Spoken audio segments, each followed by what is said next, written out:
Aman korxonasiga qachon ishga kelgansiz? 2022-yil noyabr oyida. Nega aynan bu kasbni tanlagansiz? O'zim shu sohada o'qiganman. Yuridik kollejda o'qiganmiz. Keyin universitetda huquqshunoslik sohasini ham o'qiganmiz. O'zim sohamga yaqin mos tushadigan soha bo'lganligi uchun, mutaxassisligimizga yaqin bo'lganligi uchun shu sohada ketishni niyat qilganmiz. Aman korxonasiga kelishdan oldin daromadingiz qanday edi? Boshida oddiy ishchi bo'lib kelganmiz. Keyinchalik ishlab shu 4 yil davomida hozirda biznesga sherikman. Kompaniya rahbarlaridan biriman.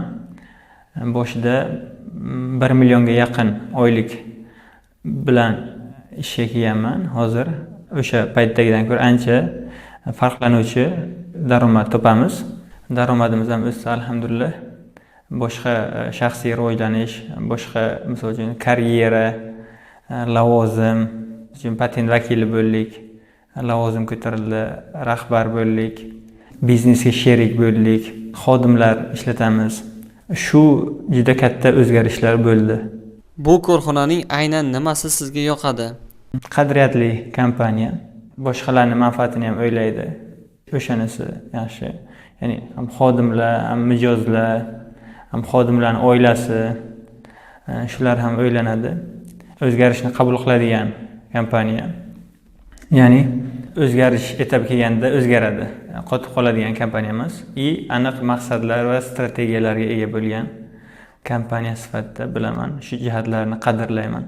Amanni kimlarga tavsiya bergan bo'lardingiz? Barcha o'zida ishlamoqchi bo'lgan, rivojlanmoqchi bo'lgan va karyera qilmoqchi bo'lgan yoki mutaxassislik ilmlarini olmoqchi bo'lgan, sotuv ilmi bo'ladimi, marketing ilmi bo'ladimi, patent vakilligi ilmi bo'ladimi, huquqshunoslik ilmi bo'ladimi, shu sohalarda yoki HR ilmi bo'ladimi, chuqur ilm olaman degan barcha kishilarga albatta tavsiya berib qolaman.